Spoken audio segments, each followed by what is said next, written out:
Hi everyone, welcome back to my channel. Today I want to share with you guys a recipe for easy boneless soy sauce chicken. This is a modern take on a Chinese classic without sacrificing any of the flavor. Traditional soy sauce chicken uses a whole entire chicken with the skin on, which is delicious. This is just an easier version using all boneless, skinless, dark meat for its juicy and tender quality. Because the marinade really absorbs into the tender thigh meat, I really don't miss the skin. In the end, you're gonna have a plate filled with tender, succulent meat that's quite flavorful and addictive. Here's how I make easy, boneless soy sauce chicken. First, I'll start by making the marinade.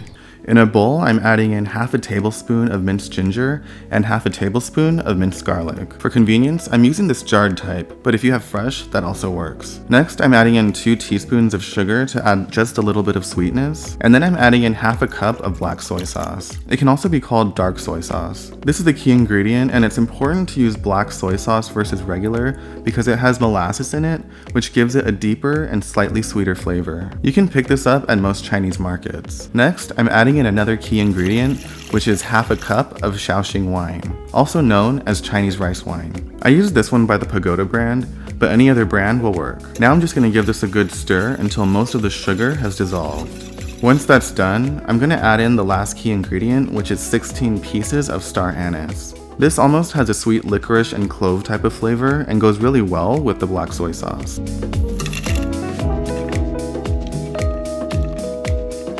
And finally, I'll add 8 boneless, skinless chicken thighs and let this marinate for 30 minutes.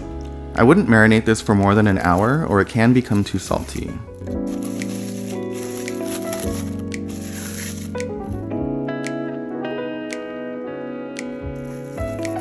Since my marinade wasn't covering all of the chicken completely, I'm going to flip the pieces around after 15 minutes so that they marinate evenly.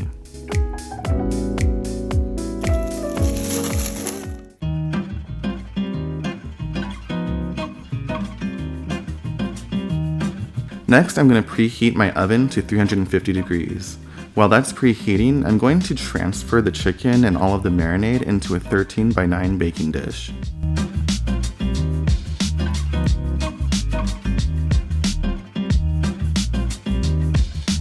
Then I'll arrange the star anise pieces so that there's one piece under each piece of chicken.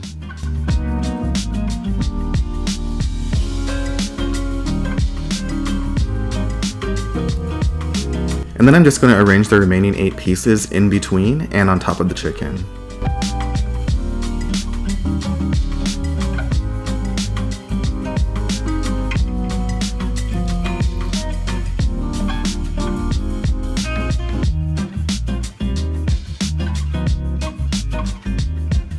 I'm just going to bake this in the oven for 35 minutes. If you want to use bone-in thighs, which this marinade is great for, you'll just want to increase the cook time to 40 minutes, or until it's cooked through.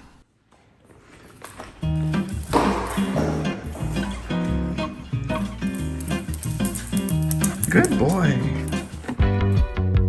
Alright guys, this is what it looks like when it comes out of the oven. You can see once I've cut into it that it's super tender and juicy. I like to serve this sliced and pour the juice from the pan all over the meat. This goes really well with steamed white rice, and you can use that juice to add more flavor to your rice. If you guys try making this dish, I think you're gonna love it. Now just a reminder, you can find the print-friendly recipe for this dish on my website at kevinkimura.com. Please subscribe to my channel if you haven't already. Thank you guys so much for watching and have a delicious rest of your day.